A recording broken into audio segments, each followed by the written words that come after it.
I'll always remember going to the airport to pick up Clem.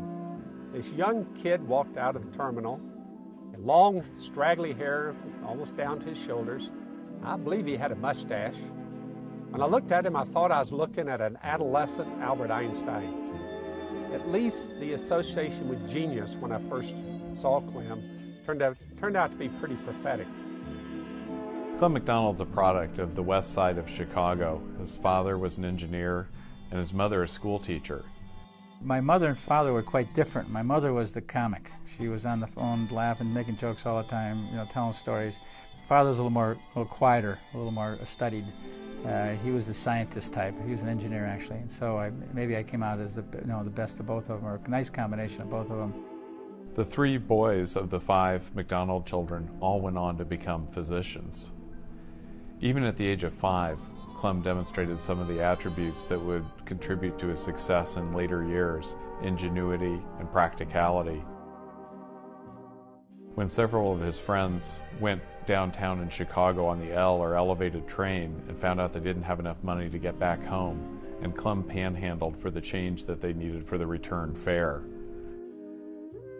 Only a few years later, in 5th grade, Clem contracted polio, and while he was recuperating at home for several months, read the entire World Book Encyclopedia from cover to cover, at least so his parents say. By the time he was ready for college, the Golden Dome beckoned, and Clem matriculated to Notre Dame. Rolling through his undergraduate curriculum like the 4 horsemen on Saturday afternoon, Clem graduated in only 3 years, completing studies in chemistry, physics, and biology, and headed for the University of Illinois School of Medicine. While a medical student there, Clem took a mission trip to Haiti, where it turned out he was essentially the village physician, seeing between 25 and 125 patients a day, and caring for a lot of different illnesses that he was not well prepared to deal with.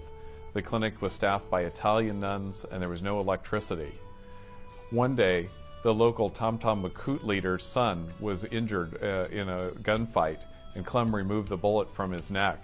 And the next day, a crew of men were there restoring the power to the clinic. During his senior year at medical school, he worked on computer diagnosis and was stimulated by Homer Warner's JAMA publication of Bayes' theorem as applied to automated diagnoses. It was during his internship at Boston City Hospital that Dr. McDonald recognized the importance of tools to find and organize clinical information. He approached Octo Barnett at the Laboratory for Computer Science, hoping to pursue a fellowship in medical informatics while he was an intern. But where would he find the time? He assured me that he thought there would be no great difficulty with this, and we agreed he would start an informal part-time fellowship in the laboratory.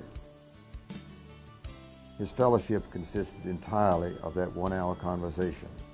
I did not see him again for the remainder of his residency. Thus, he holds the distinction of having the shortest length of time of any fellowship of any of the individuals who have been at the laboratory. I will say that for a 1-hour fellowship, he's actually done quite well. After his internship and taking some time to work on a book, Dr. McDonald advanced his study of informatics at Northwestern University, earning a master's degree in biomedical engineering. From Northwestern, he went to the National Institutes of Health in Bethesda, Maryland. As a pathology fellow there, he managed the development of the first clinical laboratory system at the Clinical Center. He took advantage of his time there to learn to write assembly code for the mainframe computer in order to create useful tools and functions on top of the functionality that the vendor was building.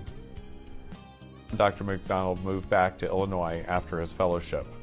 Then, it was time to finish his residency in internal medicine at Cook County Hospital in Chicago and the University of Wisconsin.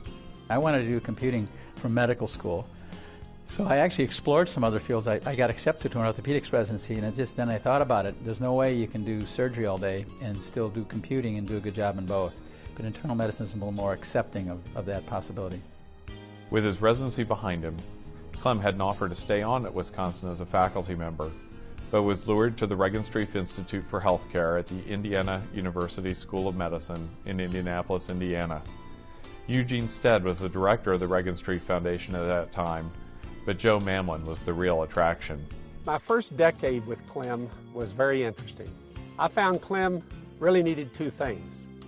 First of all, he needed all the goodies he could find to have all the computer resources to realize his dream. That was the easy part.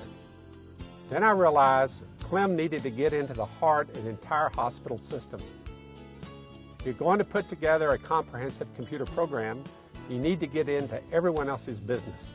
So he needed access to registration, to pharmacy, to laboratory, to pathology, to x-ray, on and on. And it was clear if we're going to meet our responsibility to Clem. In my new role as Chief of Medicine at the hospital and as Division Chief, I had to deliver. So I made the decision for everything Clem needed, I would go to the mat for him. I spent a full 10 years on the mat. Clem McDonald had found a home, and he set about building his career, rising through the academic ranks at the Indiana University School of Medicine to become a distinguished professor of medicine, the Regenstrief Professor, and director of the Regenstrief Institute. But let's not get ahead of ourselves. When Clem came to Indiana University in 1972, he brought with him the idea that electronic medical records, or EMRs, could eliminate the horrible logistic problems of paper medical records. Instead of being poorly organized, lost, and out of reach, electronic data would always be available, organized, and legible. EMRs could also improve the physician's decision-making process by automatically checking the computer-stored record for clinical events that needed attention. These capabilities were hardly imagined and nowhere operational at the time. Sam Regenstrief was interested in computers and in health efficiency as an efficiency expert, a guy who built factories in a very efficient way. And he was just sort of disgusted with healthcare, how expensive it was in 1969. And he'd roll over his grave now if he knew how expensive it was now, and how and all part of the inefficiency. And he thought industrial methods like use of computers could make it better. And I certainly agreed with him that computers could do things better, and we could not only make sure everything got done at the right time, you could get the data to sort of see the whole picture.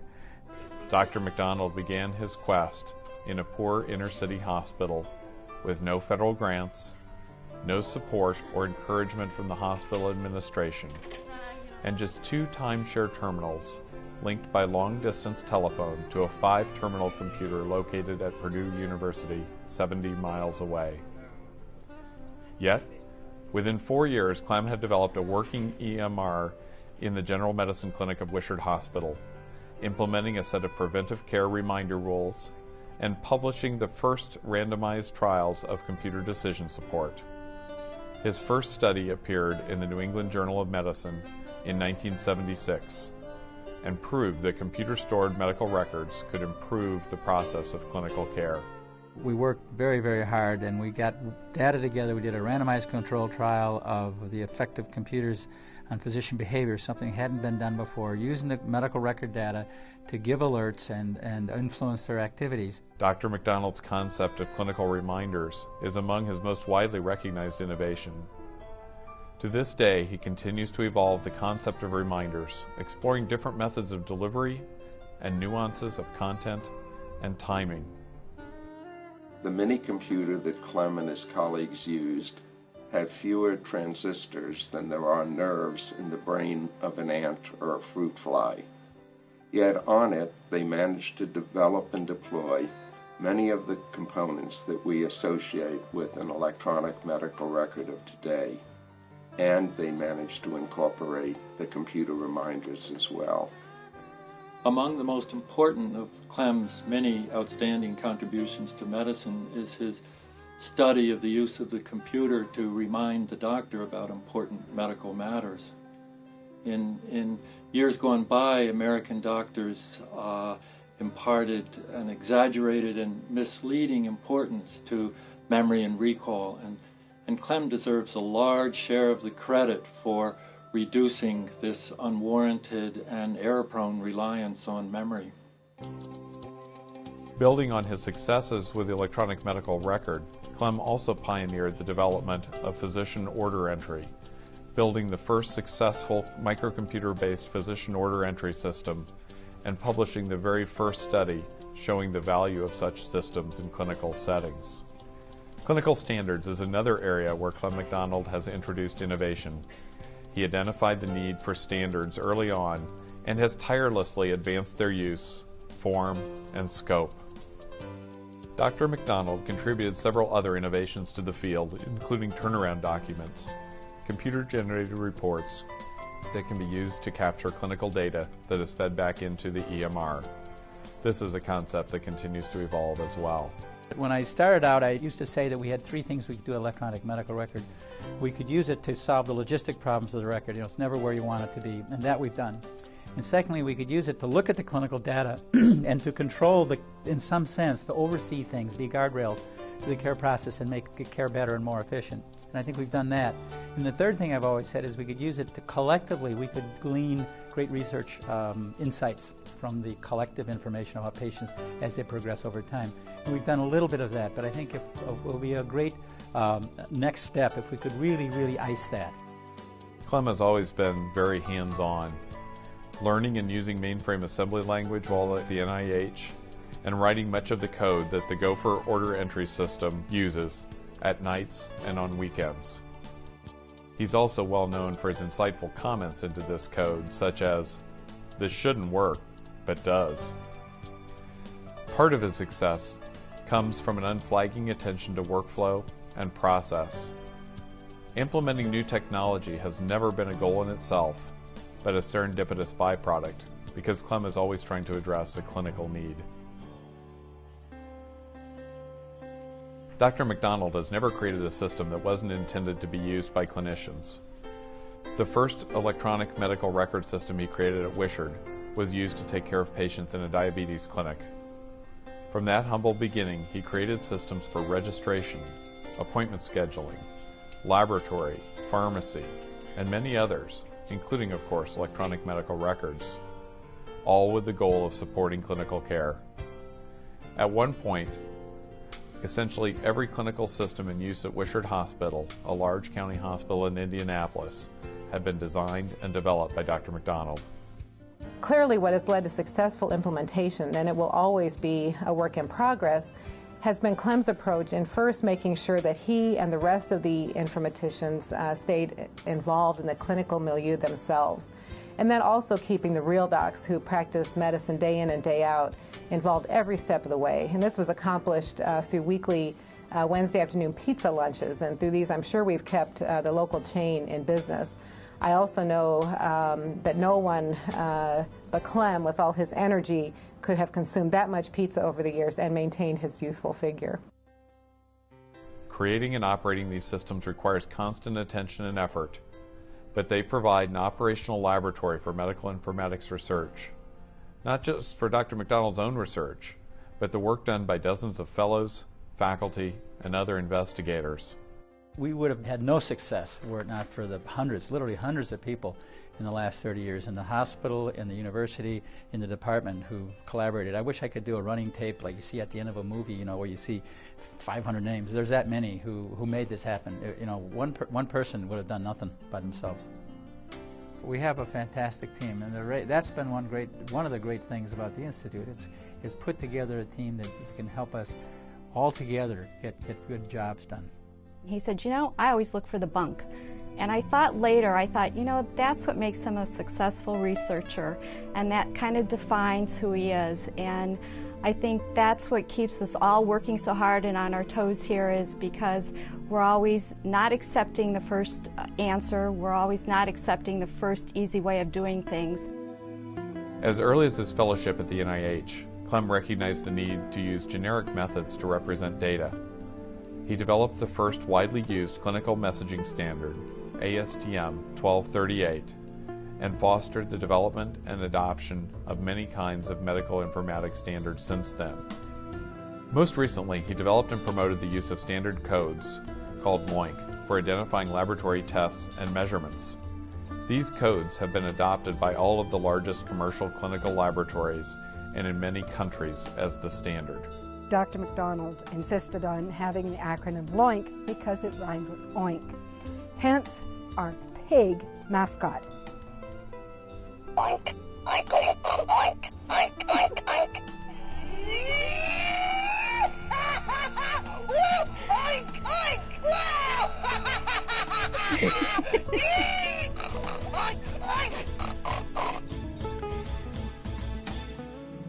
Dr. McDonald often jokes that he thought he would spend only a year developing the electronic record system and then would move on to the real fancy artificial intelligence things like automated diagnoses.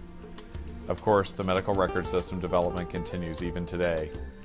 When Dr. Clement McDonald came to IU and the Reconstructive Institute some 30-odd years ago, what he told us was that he was going to spend 3 to 6 months on his one small project, that is the computerized medical record system. And after that, he would move on with his career. 30-some years later, he has not yet moved on to his career. He is still fooling around with that medical record system. I originally gave him credit for having misjudged how difficult that would be. As the years have gone by and I've gotten to know him better, I suspect that he knew all along, but was, in his usual way, assuming that if he actually told us how long it would take and how much it would cost and how difficult it would be, we wouldn't let him do it. The Regenstrief research-oriented medical record system now contains over 480 million unique clinical and laboratory observations. It stores more than 40 million radiographic images and other types of data, including hundreds of thousands of text reports and physiologic tracings.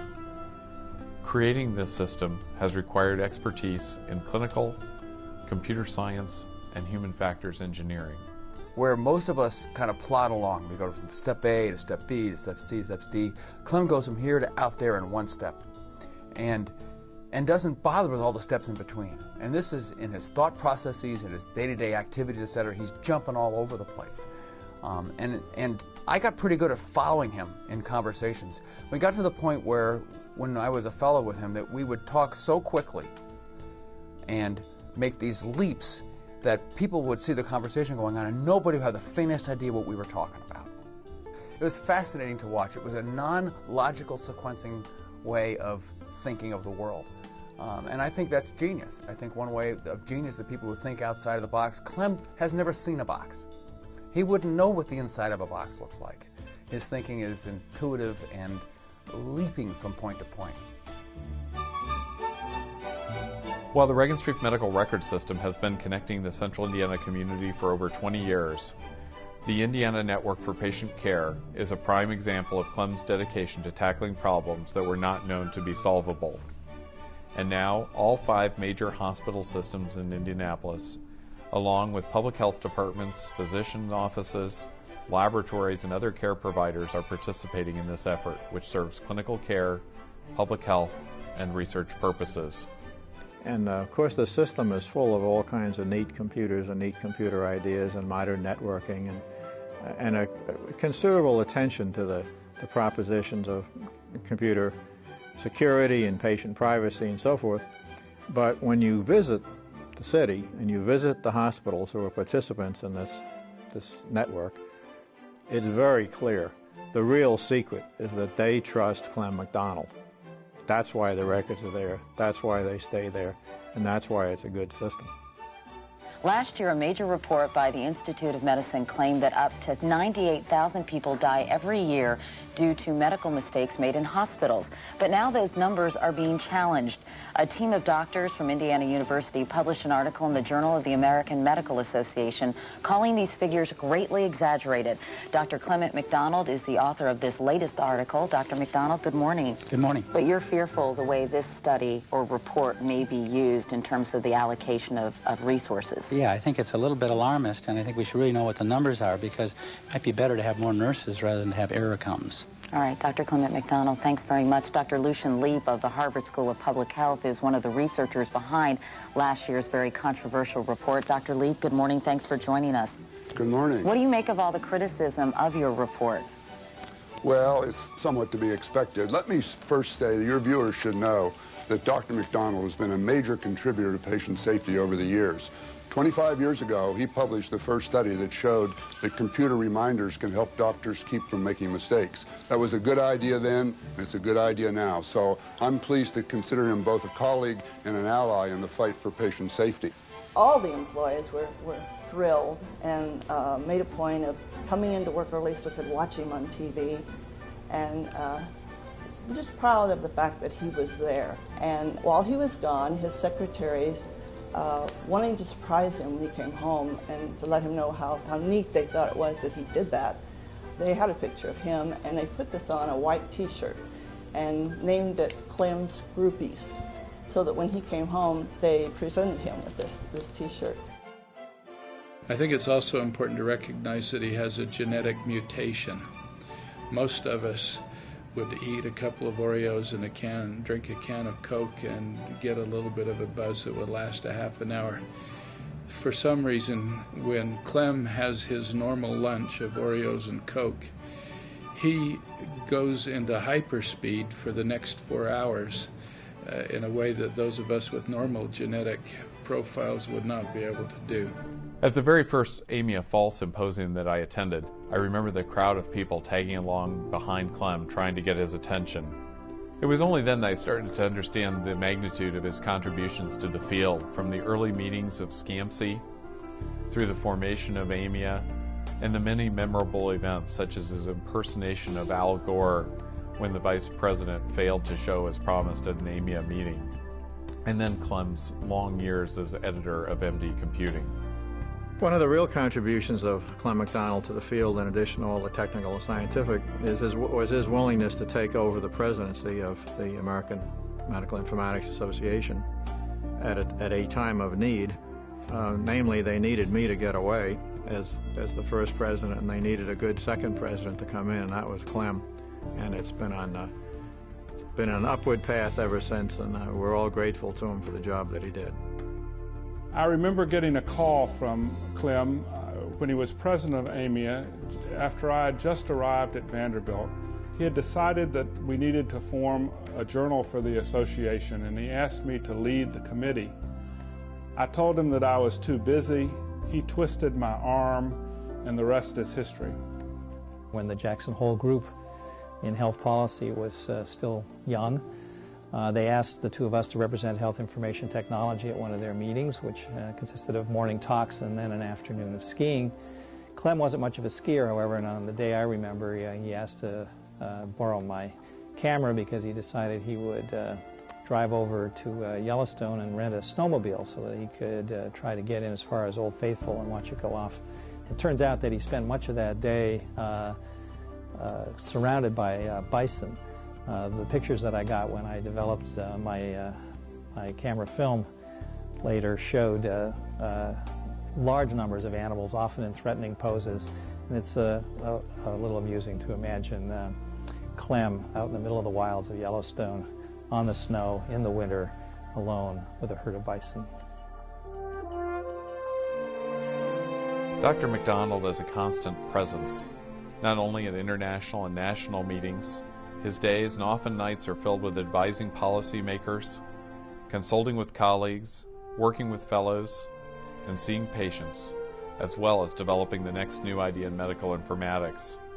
Not bad for a man who lunches daily on 6 Oreos and a glass of chocolate milk for lunch, makes singing "Oh Danny Boy" with his colleagues an annual ritual, and has taken up long-distance biking.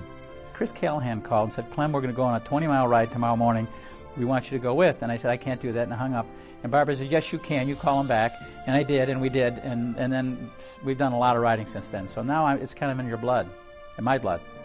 And you see people in all these kind of really nice biking tops and the tight pants and stuff like that. And it took us a long time to get Clem to put on the biking pants, what he calls his pimp pants. Clement McDonald has contributed to society in an even broader sense as a devoted family man. His daughter Collen is studying to be a nurse anesthetist. His son Clem is an otolaryngologist, and his son Chris is a computer developer.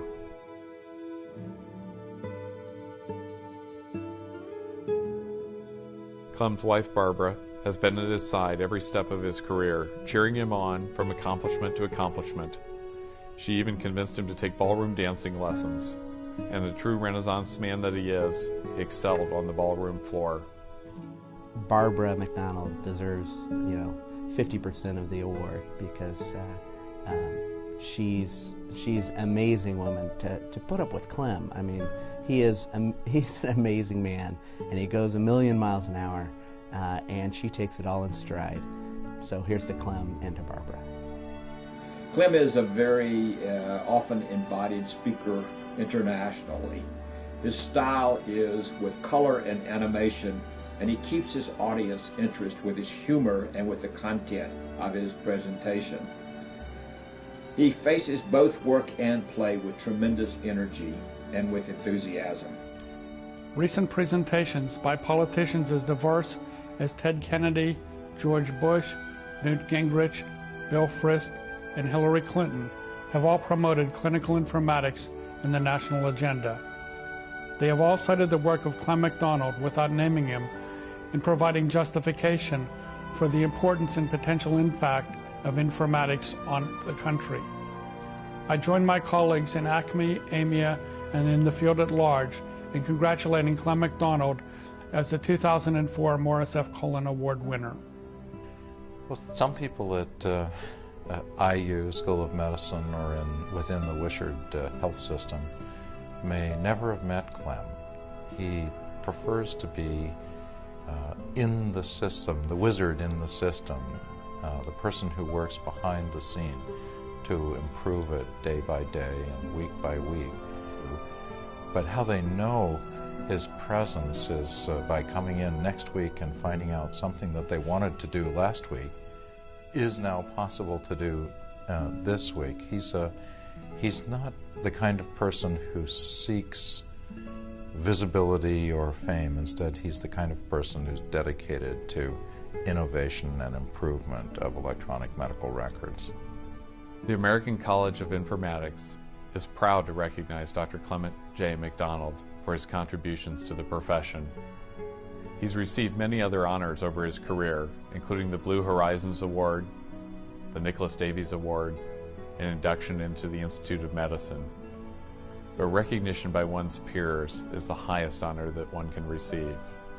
So I'm sure that the Morris Collen Award will stand out and hold a special place in Dr. Clem McDonald's heart. Many of you who are regularly attenders at AMIA know he's famous for his rendition of a song that we learned a long time ago at an Irish pub during a SCAMSI meeting in Washington, D.C. It's possible that with proper encouragement, we could get him to sing to us in his Irish tenor. Oh, Danny boy, the pipes are calling, from glen to glen and down the mountainside. Congratulations, old friend, on this honor. You are playing great pipes in many a glen and across many a mountainside.